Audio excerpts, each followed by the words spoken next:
Hello and welcome back to Bible Tank. Today we're diving into some seriously dark territory as we uncover the 7 most dangerous and evil women in the Bible. These women didn't just cause trouble, they created turmoil that changed lives, kingdoms, and even history. Some of their names are notorious, others less familiar, but each one left a powerful mark on the pages of Scripture. And don't worry, I'm not here to judge, just to tell it like it is. So grab a cup of coffee, sit back, and let's get into it. Let's start with Delilah, the Philistine woman whose name has become synonymous with betrayal. You can't talk about evil women without mentioning Delilah and her notorious betrayal of Samson, one of Israel's mightiest judges. Here's how it went down. Samson was known for his superhuman strength, a gift from God. But there was one catch: his strength would vanish if his hair was ever cut. Enter Delilah, who wasn't interested in Samson's charm or wit. She had her eyes on something else: silver. The Philistine leaders offered her a fortune if she could find out the secret to Samson's strength.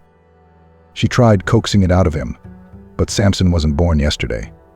Judges chapter 16 verse 6 says, "So Delilah said to Samson, 'Tell me the secret of your great strength.'" This wasn't just pillow talk. Delilah was determined to find his weak spot. 3 times he lied, but she wore him down. Finally, after endless pleading, Samson gave in. Judges chapter 16 verse 17 states, he told her everything. In the dead of night, Delilah cut his hair, stripping away his strength. Judges chapter 16 verse 19 shows the tragic end to Samson's strength as he was captured, blinded, and bound by the Philistines, all because of a woman's greed. Delilah's story is a classic tale of treachery and manipulation. She didn't just betray Samson, she betrayed trust itself. Next up, Potiphar's wife. A woman so cunning and unfaithful she almost derailed the life of one of God's chosen servants, Joseph. Talk about dangerous. Here's what happened. Joseph, a young man of integrity, was a servant in Potiphar's house. Potiphar was a high-ranking Egyptian officer, and Joseph found favor in his eyes. But Potiphar's wife had other ideas. She was infatuated with Joseph, and, as Genesis chapter 39 verse 7 bluntly puts it, she said, "Come to bed with me." Subtlety wasn't her thing. Joseph refused, but this lady wasn't taking no for an answer. Day after day she persisted, pressuring him to sin with her. Genesis chapter 39 verse 10 shows her determination. Though she spoke to Joseph day after day, he refused to go to bed with her. Then came her sneakiest move yet. When they were alone in the house, she grabbed his cloak. Joseph ran out, leaving the cloak behind. Enraged, she accused him of attacking her. Her lie landed Joseph in prison, even though he'd done nothing wrong. Genesis 39:20 shows how her deceit led to Joseph's wrongful imprisonment. Potiphar's wife didn't just threaten Joseph's life, she put his faith to the ultimate test. Her false accusation was a powerful reminder of the dangers of unchecked desire and a bitter reminder of how innocence can be betrayed. If you thought things were bad with Potiphar's wife, Herodias takes betrayal to another level. Her cunning plot led to the tragic end of one of the most righteous men in the Bible, John the Baptist. Herodias was the wife of Herod Antipas, but there was a scandalous twist. She had previously been married to Herod's brother, Philip. John the Baptist openly criticized this relationship, calling it sinful. Mark chapter 6 verse 18 tells us, "For John had been saying to Herod, 'It is not lawful for you to have your brother's wife.'" Herodias didn't take kindly to criticism. Herodias wanted John dead, but Herod respected John, knowing he was a man of God. Then came her opportunity. At Herod's birthday feast, Herodias' daughter, Salome, danced for Herod and his guests. Herod, thrilled, promised her anything she wanted. Mark chapter 6 verses 24 to 25 describes the chilling moment when Salome, prompted by her mother, requested John's head on a platter. Herod was cornered by his own promise. And Mark chapter 6 verse 27 describes the tragic end as John was beheaded. Herodias got her revenge, but it came at a high price. Her story shows the lengths people can go to in pursuit of vengeance and how unchecked anger can lead to shocking cruelty. Now we arrive at a woman whose thirst for power knew no bounds: Athaliah. She wasn't just dangerous, she was bloodthirsty. Athaliah was the daughter of King Ahab and Queen Jezebel, which, as you can imagine, set her up for a pretty wicked legacy. She married into the royal family of Judah and became the mother of King Ahaziah. But when Ahaziah died, Athaliah made her boldest move yet. To secure her power, she ordered the massacre of her own royal family. 2 Kings chapter 11 verse 1 says, "When Athaliah, the mother of Ahaziah, saw that her son was dead, she proceeded to destroy the whole royal family." Let that sink in. She was killing her own flesh and blood. But in the midst of this carnage, one heir survived, Joash, hidden by his aunt Jehoshaphat. For 6 years, Athaliah ruled with an iron fist, but she had no idea Joash was alive. When he was finally revealed, a revolt broke out. 2 Kings chapter 11, verses 13 to 16 describes her downfall, where she cried out treason, but met a swift execution. Athaliah's ruthless pursuit of power cost her everything. Her story is a chilling reminder of how ambition, unchecked, can spiral into horrific consequences. Speaking of ambition and cruelty, Jezebel is in a league of her own. Married to King Ahab, Jezebel brought idol worship, deception, and murder into the heart of Israel.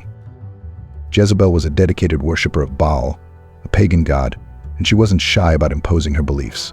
1 Kings chapter 16, verse 31, tells us that Ahab, not content with just following the sins of Jeroboam, married Jezebel and began to worship Baal.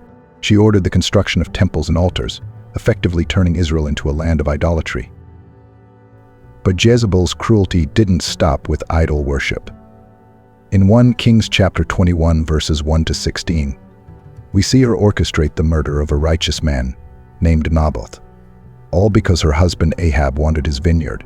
When Naboth refused to sell, Jezebel crafted a deceitful plan to have him falsely accused and stoned to death.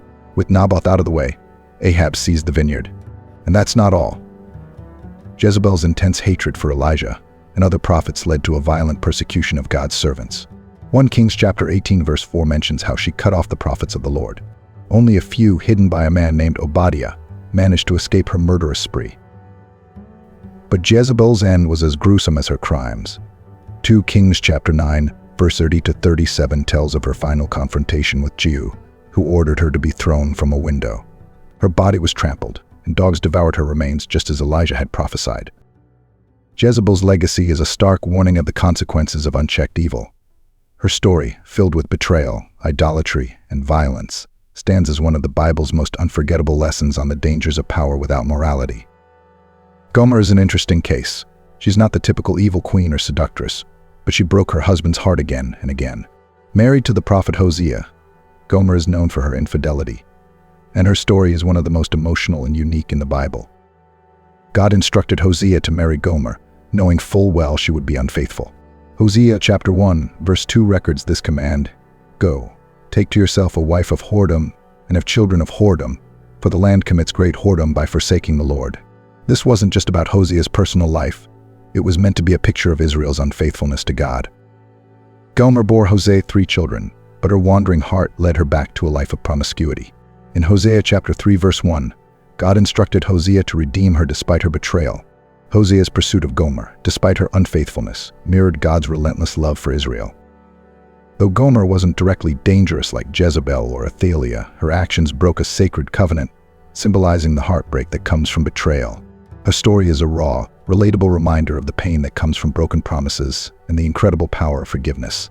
Hosea's loyalty to Gomer, despite her unfaithfulness, serves as a symbol of God's boundless love for his people, even when they turn away from him. Gomer's story is unique because it's not about outward violence or manipulation, but about the quiet, devastating betrayal of trust. Though she may not be as infamous as the others, her actions left deep emotional scars. Her story teaches us that betrayal can be just as dangerous to the heart as any sword or scheme. And finally, we arrive at Eve, the very first woman, and perhaps the most complex of all. While it may seem unfair to label Eve as evil in the traditional sense, her actions led to consequences that affected all of humanity. Eve is a reminder of the power of influence and the dangers of curiosity when it crosses the line. In the Garden of Eden, God gave Adam and Eve one rule: do not eat from the tree of the knowledge of good and evil. Genesis chapter 2 verse 17 shows the clear command, "But of the tree of the knowledge of good and evil, thou shalt not eat of it, for in the day that thou eatest thereof, thou shalt surely die." But the serpent, who was craftier than any other creature, targeted Eve. He twisted God's words, planting seeds of doubt in her mind. Genesis chapter 3 verse 1 recounts his question: did God really say? Curiosity took hold, and Eve was drawn in. She saw the fruit was good for food and pleasing to the eye, and also desirable for gaining wisdom. Genesis chapter 3 verse 6. She took a bite, then offered it to Adam. This act of disobedience wasn't just a slip-up, it was a breaking of trust with God. Because of Eve's choice, sin entered the world, bringing with it suffering, separation from God, and ultimately death. The Apostle Paul in Romans chapter 5 verse 12 reminds us, "Through one man sin entered the world, and death through sin, and in this way death came to all people." Though Eve's role is often debated, her influence on Adam and on the course of human history is undeniable. Eve's story is complex. She wasn't driven by malice, but by desire to understand, to experience, to be more. Yet her choice stands as a cautionary tale about the power of temptation and the importance of obedience to God. So, there you have it, the 7 most dangerous and evil women in the Bible. From betrayal and seduction to murder and idolatry, each of these women left a mark on biblical history. But remember, these stories aren't just about highlighting their faults, they're warnings, lessons, and reminders of human nature. Each one of these women was complicated, shaped by their circumstances, their desires, and their choices. They remind us that the line between good and evil is sometimes razor thin, and that our decisions can impact not just ourselves, but everyone around us. So, what do you think? Do these stories offer any lessons for today's world? Leave a comment and let's discuss. Thanks for watching, and be sure to subscribe if you haven't already. Until next time, stay curious, stay humble, and always keep seeking the truth.